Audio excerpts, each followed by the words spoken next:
Hey, and welcome to the broadcast. Oh, what happened? Oh, okay.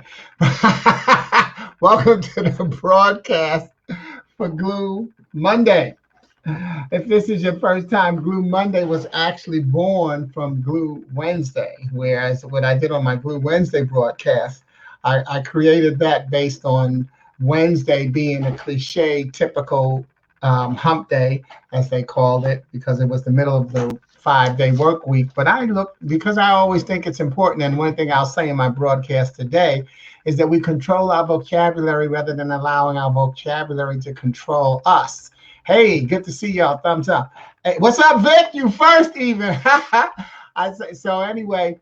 But I said that, you know what? Let's not look at Wednesday as hump day. Let's look at Wednesday as the day that keeps the week beginning and the week end together. So let's look at Wednesday as the glue, which automatically puts us in a state of prayerful, humble reflection. And so my glue is GLUE. God's love undoes everything. I'm gonna give Victor the post up there because it's good to see him first. Vic is one of my people, one of my brothers who I grew up with, and it's interesting. You know, we've got less than 4 minutes for today's message, prepared message, but it's interesting how again we've got to look at this.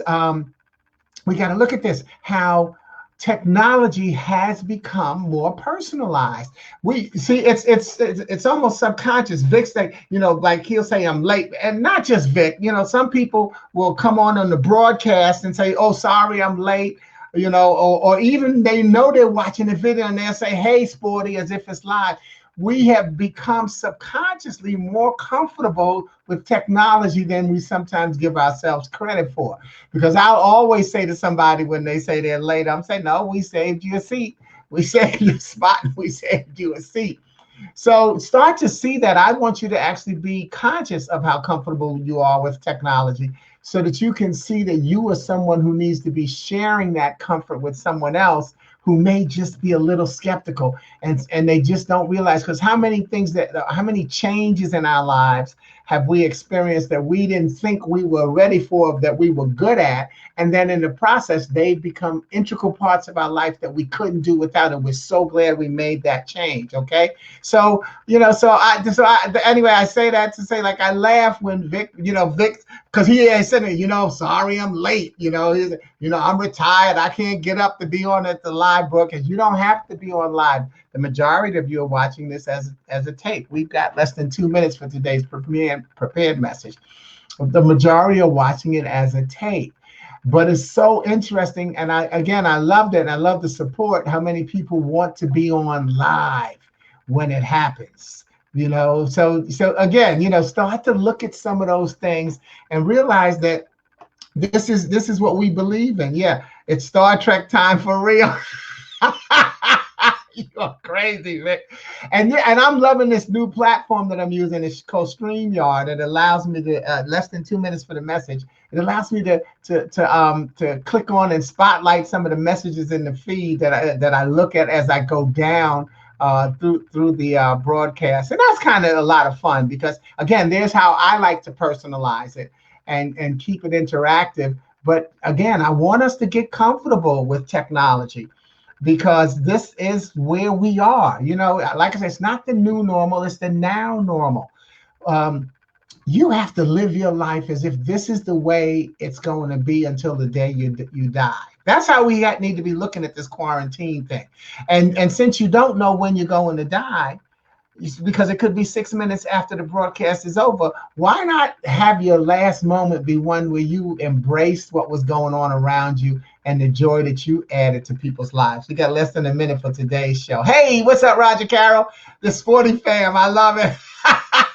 and again, there's part of the joy and the blessing. People come in and they get to know one another in the feed, and sometimes they may not interact with one another, but they say hello to each other. They say goodbye. Sometimes you got a comment that's supporting one another or confirming what we all have to remember is that we are not in this alone.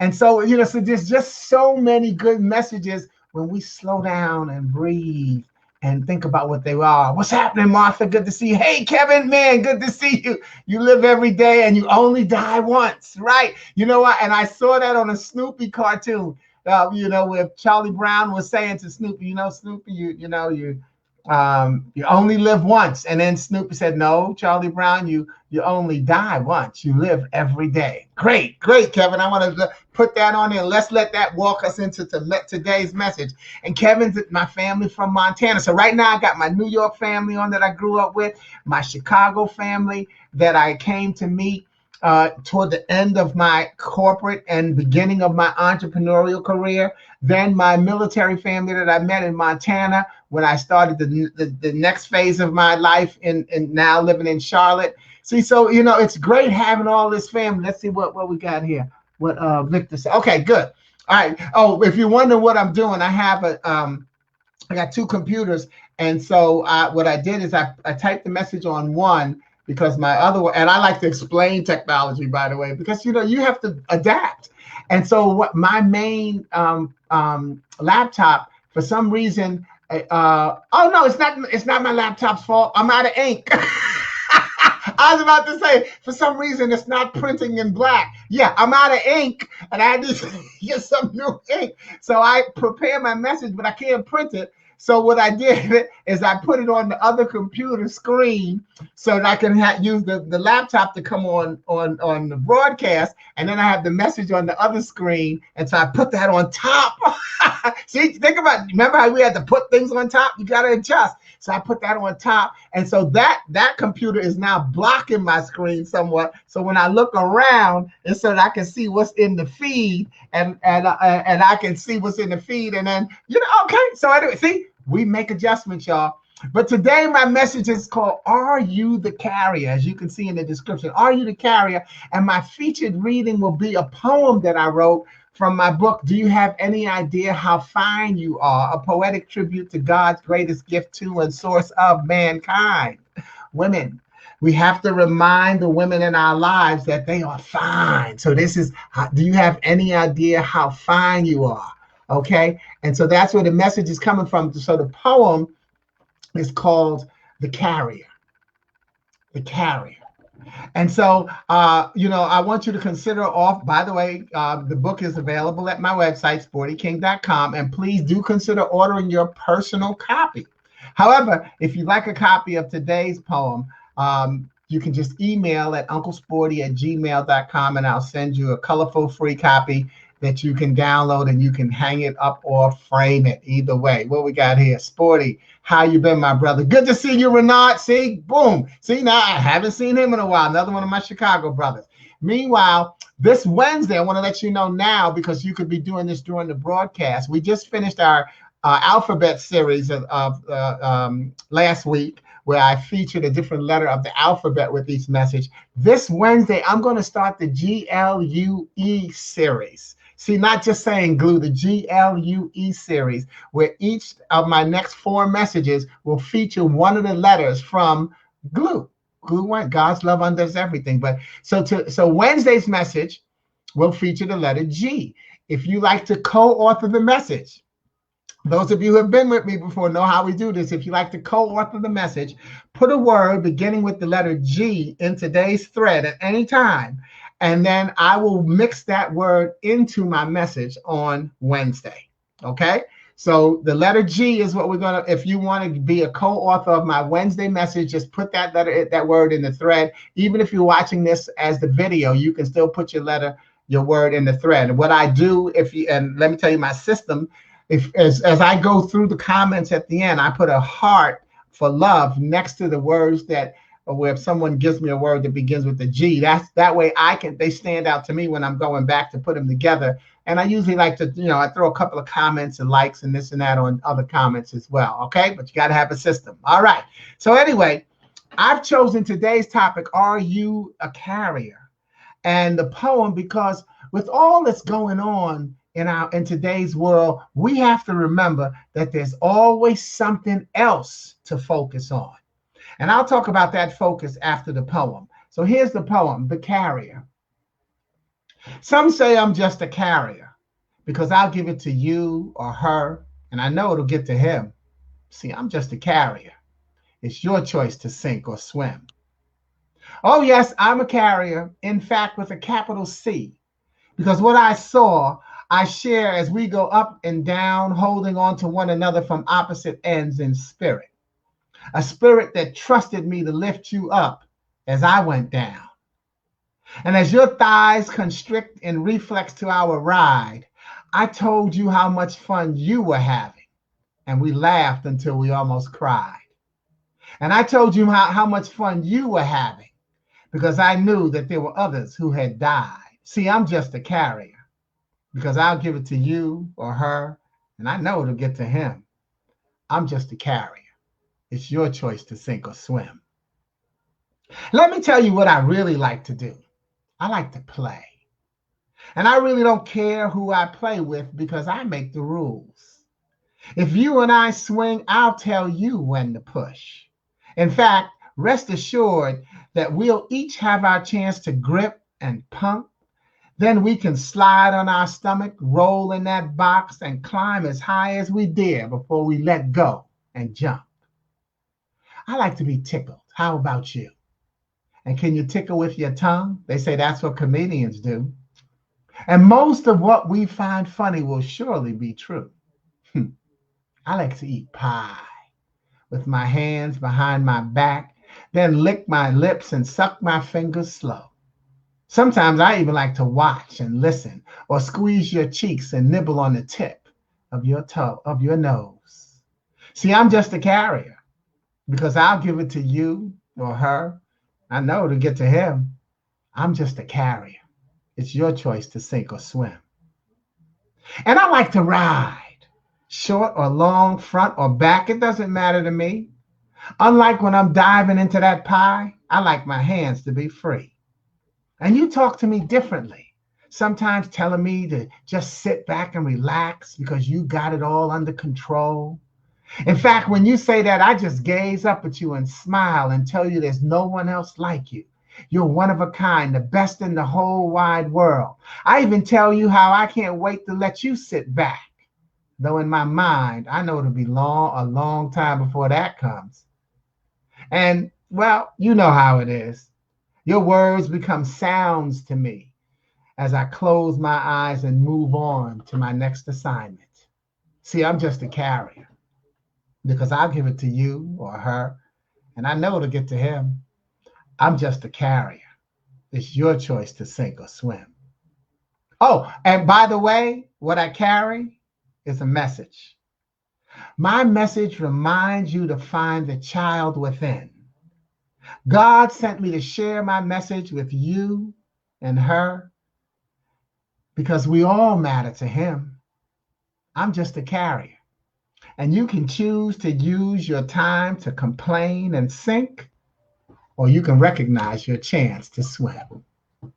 I'm just a carrier. Okay, and now, what I want to say, let me look, I'm going to hit y'all with some of the quick comments we got there, okay?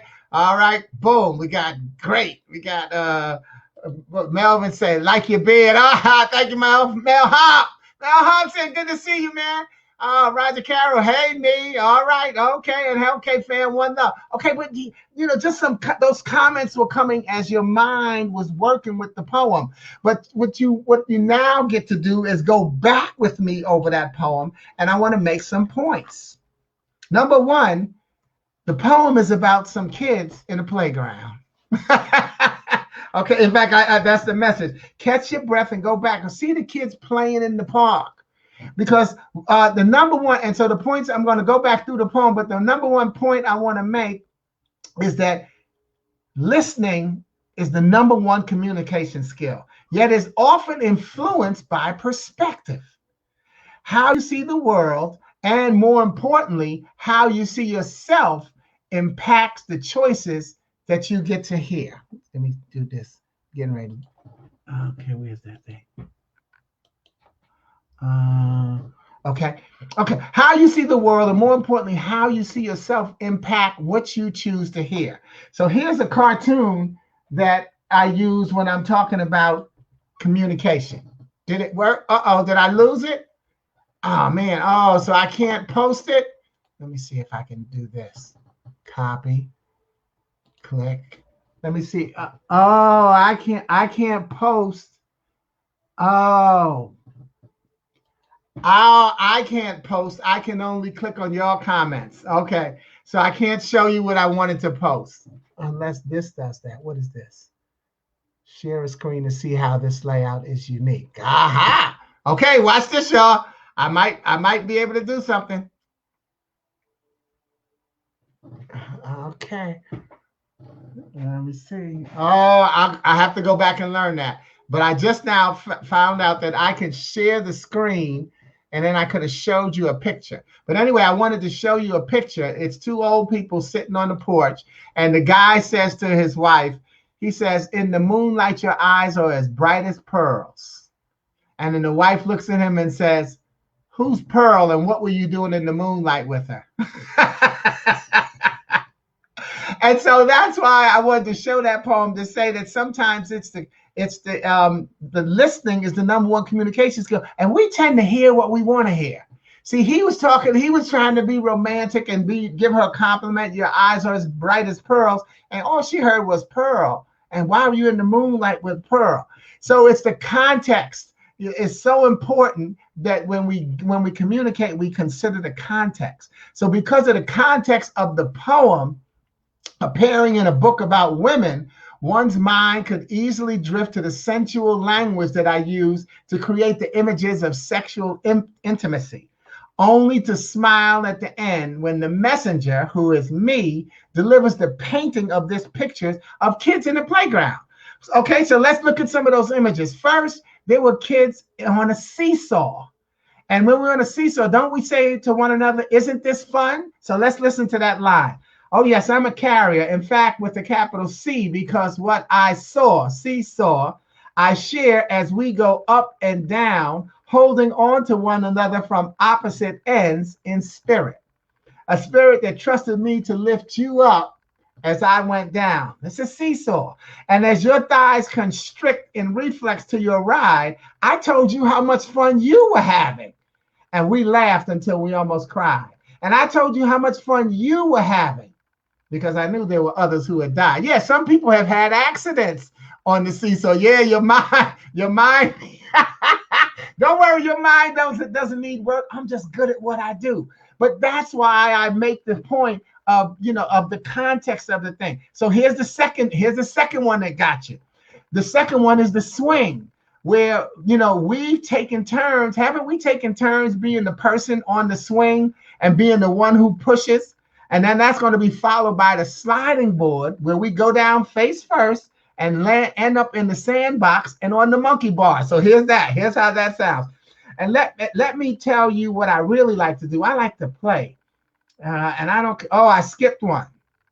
Oh, okay. I like to play, and I don't care who I play with. Kids don't care who they play with because they make the rules. How often do kids, they start playing and okay, you're going to do this and I'm going to do it. They just make their own rules. Okay. And if you and I swing, I'll tell you when to push. Isn't that right? Okay. I'm going to get on the swing first and then you push and then I'll get off and then you push. I'll push you. In fact, rest assured that we'll each have our chance to grip and pump, because when you're on the swing, aren't you gripping and you're pumping yourself as someone pushes you? And then the sliding board, then we can slide on our stomachs. How often do we love going down the sliding board face first and then roll in that box, the sandbox, and climb high as we dare before we let go and jump? Okay, sometimes we climb the monkey bars, but sometimes we go up high on the swing and then we let go and jump. We used to play a game called parachute.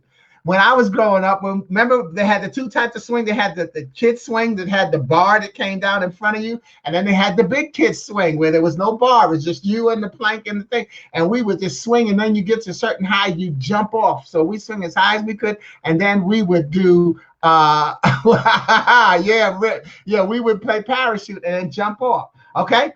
Then the next one, jokes. This one says, and I'm going to read this one to you before I tell you what it really means. "I like to be tickled. How about you? And can you tickle with your tongue?" They say that's what comedians do. And most of what we find funny will surely be true. Don't we like jokes? Jokes tickle us, all right? And then I love to eat pie with my hands behind my back, then lick my lips and suck my fingers slow. Okay? Isn't that what happens when we're at a pie eating contest? We have to have our hands behind our back. And what about when we have a messy ice cream and cake?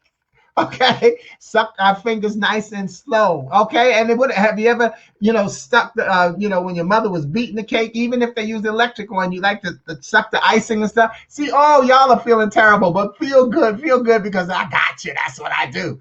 All right. What Vic said, I was gonna talk to you later. He was gonna slap my wrist. But these are kids. Now we can start to see the kids, and now we can start to see the context. Jokes tickle us, yeah. And what about? Oh, and then this one. Okay. I'm just a cat. And I like to ride, long or short, front or back. It doesn't matter to me. Unlike when I'm diving into that pie, I like my hands to be free.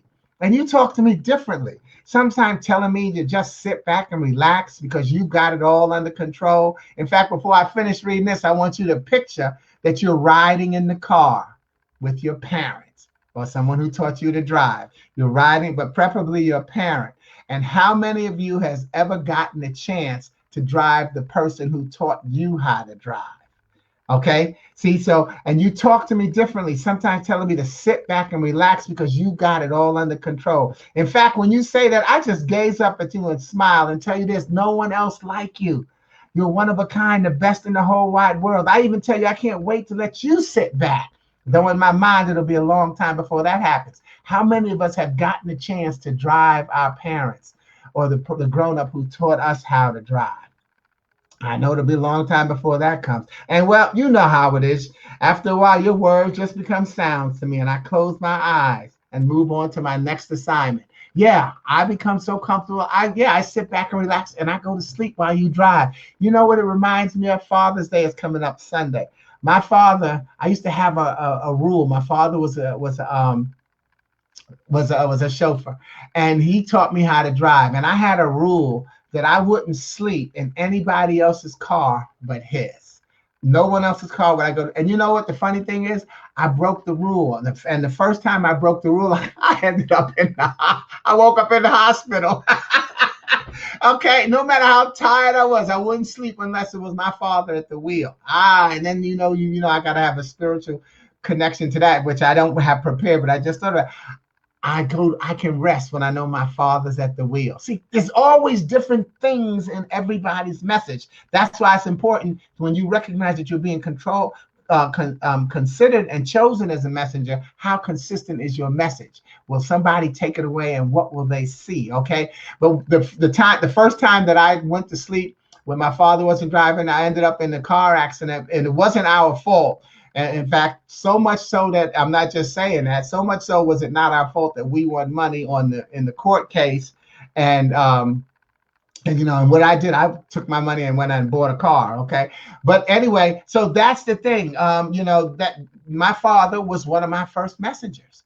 And he's one of the messengers that stays with me the longest. A lot of stuff I do. How often do we quote our parents? Those are your messengers.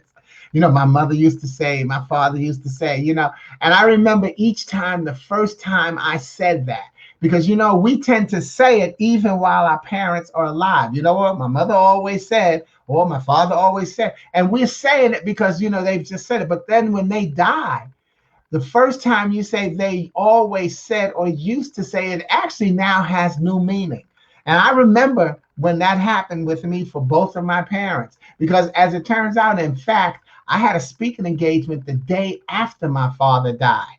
And since his wishes were that he would be cremated and put into the ground the day after he died, there was no need for me to get on a flight to go to New York. And so I went on and spoke on that day.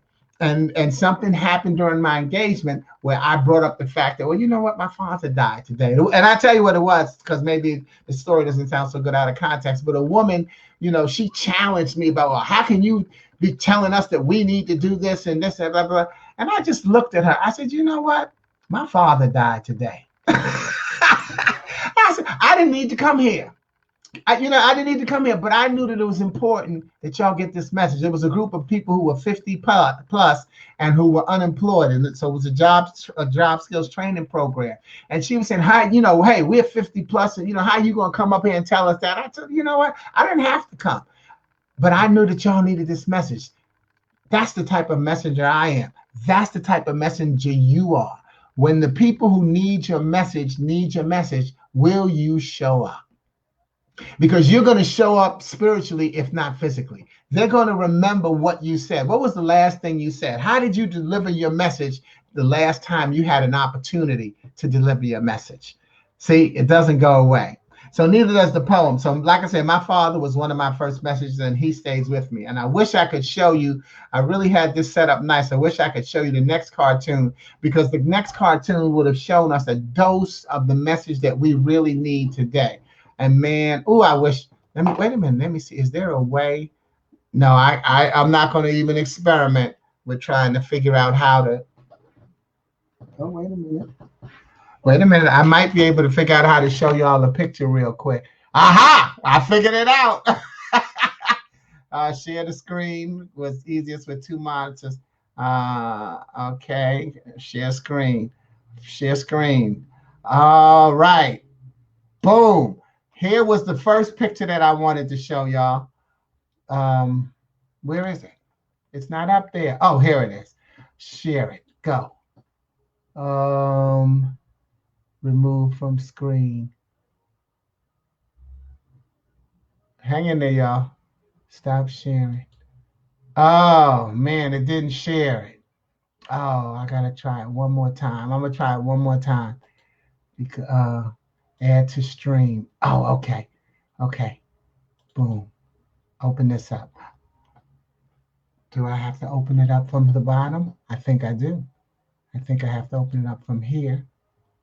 Okay. And then,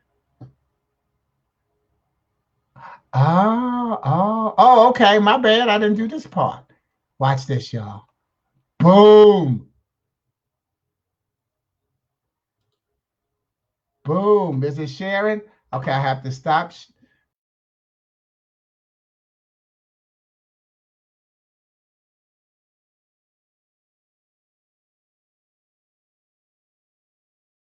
Another time. Stop sharing. We'll learn that. I'm going to put those cartoons in the feed afterwards. I should just throw that. But I wanted you to see the next cartoon that I wanted to show you was a little girl sitting on the ledge smiling and like this. And the caption is, we all smile in the same language. We all smile in the same language, because I think that that's a dose of the message that we need right now, is that we all smile in the same language. Calmer heads need to prevail right now. Just because you state Black Lives Matter does not mean that you hate all police, and vice versa. Just because you say I support the police does not mean that you don't like Black people. See, so calmer heads need to prevail. A good friend of mine called me yesterday, a white friend of mine in Minneapolis, and she was telling me how she was going to put a Black Lives Matters sign on her yard, and the neighbor said, "Oh, why, you don't like cops?" And so she had this conversation with him, and so she just called me and we talked about it. And I told her, I said, no, you can still, you should still be both. And see, that's my whole point. See, my point is that I always say to you, control your vocabulary rather than allowing your vocabulary to control you. Wait, what'd you say? The message, light putting out the darkness is growing. Yes. Hey, Kylie. Control your vocabulary rather than allowing your vocabulary to control you. Stand up against injustice, but not against everyone in a certain category. Except, of course, if the category is dirty cops, yeah, you stand up against dirty cops. But don't lump all white people in. Don't lump all cops in. Don't lump all Black people in. If we lump any alls into one category, what we do is lose our chance to gain allies who can help the change come where it needs to come from within. See, if you say all cops are bad, there's cops on the inside who could help us. But if everybody has lumped them in with the rest of them, there's nothing they can do. And so they say, you know what? Hey, I'm not getting love from y'all. And if I try to help y'all, y'all just going to push me back. So you have put me with the dirty cops. And so I kind of either have to be a part of them or I have to be silent. And now they get vilified for that. You see the vicious cycle that we can have right there. So don't throw everybody into a group. That's why in the poem, as in the end of the poem, it says that I'm just a carrier. You can choose to use your time to complain and sink, or you can recognize your chance to swim. See, you sink when you don't let change come from within. And change coming from within, we all tend to see, yeah, we have personal responsibility. Each one of us has to have a message of being a non-racist. It's not just not being against racism, but being a non-racist. It has to change within. So we have to, you're hearing a lot of people say, yeah, you hear something, say something. That's a very hard thing to do. Come on, let me tell you, you hear in your family's household, and a lot of time out of just, I don't want to call it innocent, but we grow up and we're socialized in certain communities, and we hear these things that just become a part of our regular conversation.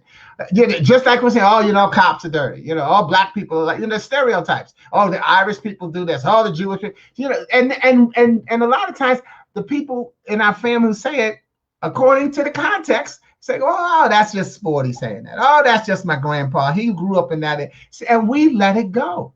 And so I see a lot of people saying, I'm going to say something. And I want to be honest with you. No, you're not.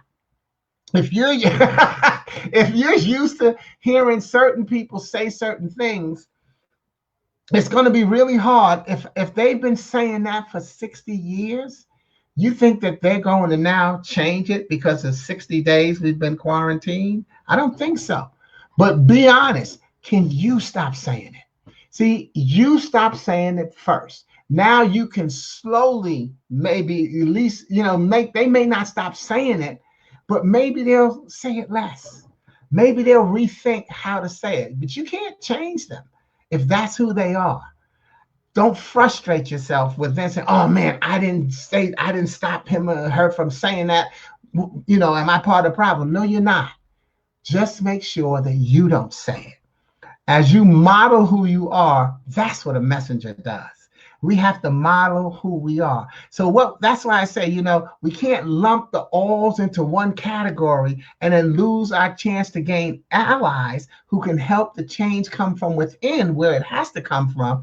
That's the sinking. But when we place the proper spotlight on the unjust, then we recognize our chance to swim.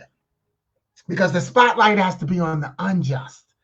And that's what, when you see these are the problem, these are the people who are the problem. That's what we're against. I'm not against, it's not, Black Lives Matter, so all lives don't matter. And now that becomes a whole nother argument, which loses the topic.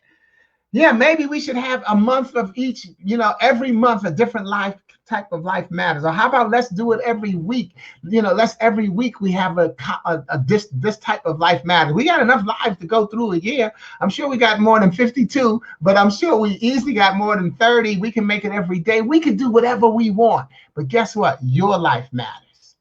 And if your life matters, because how you live your life impacts the next person's life, because you've been chosen as a messenger. So if you take that stuff out of your vocabulary, now your kids don't become indoctrinated with that type of talk. Because come on, now, again, I didn't finish that example, but I was thinking about it. If your grandfather or parent has been saying these negative things all your life, it's very hard for you to say, oh, look, mom, you have to stop saying that. It's depending on your age. Okay, and especially if you're still living at home. And if you're not living at home, when you say it, and they may acquiesce and say, yeah, okay, darling, blah, blah, blah. But when you leave, they go right back to it. You don't know. You're not there every moment of their life. But that's why, again, what about the inside? Are you still saying it? Are you still believing it? That's what it's all about. It's making sure that you know how to swim. And what we do is, in the poem, it says you can recognize your chance to swim. See, your chance to swim means that swimming is about staying alive and enjoying sharing the pool with as many people in as many ways as possible, right? Some people don't even go to the pool to get wet. Some people go and they want to get on the slides and slide down. Some go to sit under the umbrella. Some are in the deep water. Some are in the shallow water. Some just like to wade in. Some got the float. They just want to sit on the water and feel it. And there's usually somebody watching over you when you go to the pool, right? You got the lifeguard. You got your parents. You got your friends. But I liken it to us recognizing that we're in the pool. God is watching over us. God is watching over us when we're in the pool with everybody being there, doing whatever they want to do and doing whatever we want to do. There's plenty of water. You know, we even got that saying, too many fish in the sea. You know, there's so many different cliches and analogies that we can use for togetherness and to recognize that God is watching. So what is he getting a chance to see? That's something that we can have fun doing. So I close out the message by asking, what type of carrier are you? What kind of carrier are you? Or even better, what kind of friend are you? Because see, again, if you're the right type of friend, then you can be the right type of carrier. And it depends on what kind of message someone else needs. You've got people who they need a negative message. That's what they do, and they find a way to support it. In stress mastery, there's a term called confirmation bias. Now, confirmation bias is similar to research. Confirmation bias is where we have an idea and we want it to be confirmed. So we look for somebody else to support that idea, to say those same things, so we can say, yeah, see, I knew I was right. The challenge, and confirmation bias, P.S., by the way, is not wrong, okay? What we're seeking to confirm is what can get categorized as right or wrong. Because if we're looking to confirm negative behavior, we'll find it, and now we'll justify our negativity. But how about when you're looking for negative behavior, how about also considering the positive behavior, the antidote? So you know what? Yeah, this is negative. Yeah, this is what I believe. Wow, but I never looked at it that way. That's what empathy is about. So beware of the confirmation bias where you're looking to support and justify the negativity that you're spewing. But when you recognize that you have to think about what type of a friend you are, because the group protests that you're seeing right now, they're wonderful. But each one of them is based on individual conviction. Okay, it's personal conviction that those people, that anybody is protesting, is rallying, you know, whatever you want to call it. I call it, they're peaceful, so they're protests, but they're rallies, just they're people coming together, risking their health for something that they believe in. That's a personal conviction. So perhaps you can't attend one for whatever reason, but are you in position to support the right cause or the right concept when it's at your feet? When the right cause or concept is at your feet, are you in position to support it? And then do you? What type of a friend are you? What type of a carrier are you? You see, it's your choice. So please continue to choose to remind yourself that we are not in this world alone. And my company mantra always reminds you of that life is about going from one puzzle to the next. You're either a small, medium, or large piece of every puzzle in your business, family, social life, any relationship that you're in. You're a large, small, a large, medium, or small piece of the puzzle, or a small, medium, large. But no matter what size puzzle piece you see yourself as, without you, the puzzle is incomplete. I certainly appreciate you for enjoying the puzzle that I call glue. Whether it's Glue Wednesday, Monday, or Friday, I wanna remind you. Oh, okay. I want to remind you that I'll be doing the GLUE series over the next 4 broadcasts. So if you want a word, you want to be a co-author and get a word in there with the letter G on Wednesday, put that in the thread, and I'll be happy to work that in. If you'd like a copy of today's poem, The Carrier, send me an email at unclesporty@gmail.com. If you like a copy of the book and any of my other books, you'll find that at sportyking.com. We've got options, y'all. And so I end the broadcast with those thoughts and confirm to you that everything I said today is not easy. It's not easy doing the right thing. Being a carrier, being a messenger is not an easy thing to do. Yet it's a commitment that you must make when you decide to choose glue, recognize that God's love undoes everything. Take that with you for the week and have a wonderful week. Share your comments in the thread and I'll be sure to answer them. And thank you for being a part of my life and a part of my message. Okay, over and out. Ciao. Let me look through right now. Say, okay, right 100% exactly. Yes. Okay, my message is, I want to put that up there. Let the light put out the darkness. Yeah, because light definitely outdoes darkness. You got me? Okay, I got a couple of you on the grounded. Okay, I got you, Roger Carroll, grounded for Wednesday. All right, okay, good. Okay, so and Mel Hobson, it was good seeing you, my brother. It was good seeing you. Yeah, all right. And you too, Renard, man, people who I haven't seen in a while. Thanks, Kevin, because I love and appreciate how you always share my messages on like on them on LinkedIn and everything. Martha, it's good seeing you here again. All right, Vic and Roger Carroll are my regulars. Said, Haas wasn't here today. Okay, but again, thank you all. Share the message, but also share your life. And I'm going to put those 2 cartoons in the feed so that you can see what those messages would have done and the difference they could have made on this broadcast. We're having a ball. You know what I'm going to do though? I'm going to try this since I can look right at my screen right now. I'm going to try one more time to share it. Let me see. Share screen. Boom. Share screen. Don't show these tips again. Share screen and 2 monitors. I got 2 monitors. Okay, here's one. Okay, can I share that? Oh no, oh that's me. Okay. Okay, how about this? Oh, did I cut application? I know what happened. I took the pic. No, there's the picture. I'm gonna try one more time. Stay in there. Son was sharing screen and one. Okay, I'm gonna try one more time. Share screen. Cool. Okay. Apply application window. Boom. Share. Watch out, y'all. Watch out. I think y'all are seeing it right now. Ah, you're not. Ah. Nope.